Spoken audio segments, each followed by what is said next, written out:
Hi, my name is Brittany with Mosaic Insurance, and today I want to talk about umbrella coverage. So, some of you have heard the term umbrella coverage and are not exactly sure what that means. What it is it's an additional liability, limit of liability coverage that you kind of hold as an umbrella, and then you have your auto and your home and any other insurances or properties underneath it. So, it's like a blanket or an umbrella over those items. So if you think about it, if you have liability limits on your auto insurance with a $500,000 liability paying out, so $250,000 per person for an accident, $500,000 for the aggregate limit. So you have that $500,000 is what's going to pay out. Your umbrella is an additional liability on that. Let's say you buy a $1 million umbrella, you'd have $1.5 million of liability coverage. And the same goes for your home. So if you have a $500,000 liability on your home, you'd have $1.5 million of liability on your home. People think, why would I need this? I am, just have average items, don't make, a gross amount of money where I would need to be protecting myself.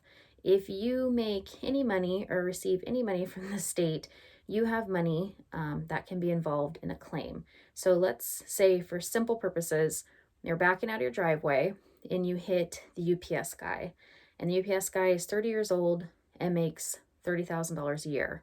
And after you've rear-ended him or run him over, and he now needs medical attention, he gets a lawyer and they say he's not going to be able to do this job anymore. So they, for easy purposes, say, well, he's 30 years old, he plans to retire in 30 years, and he makes $30,000. 30 years times 30,000 is $900,000. Your liability of your auto insurance would stop at 500,000, so 500,000. You have an extra $400,000 that needs to be paid out, and they will come after you, and they can garnish wages, things like that, go after properties. I mean, there are different ways that they will collect money. So the umbrella puts that extra million of coverage, or if you get higher than that, to protect you for something as simple as this, because you don't know who you're going to hit when you're in an accident. You don't know if are going to hit a pedestrian or a brain surgeon who uses their hands. That's an unknown. That's the risk of insurance, is it's an unknown. Also, for your homeowner's insurance, let's say that you have a dog and he attacks someone, and there are medical issues, surgery issues, things like that come up, and your $500,000 of liability stops for your home at 500,000.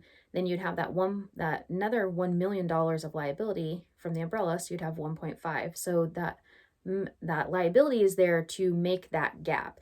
So I know it's hard to think that this would be something that would happen to you, but that's usually how people feel. This would never happen to me, and it's what does happen. So something to think about. Also, if you have a lot of assets and you're just trying to be protected just in case you do get dragged into a lawsuit from something, from an auto accident that you don't intentionally mean to have auto accidents. So if you have questions about umbrellas, or are curious about how much you would need to cover you, and what seems realistic, feel free to reach out. I'm more than happy to talk to you about that. Pretty average is a $1 to $2 million umbrella. They run a couple $100 depending on the type of risks in your house, like youthful drivers are a big one. Also, multiple properties, things like that. But happy to answer any questions. Again, this is Brittany with Mosaic Insurance, and these are my tidbits.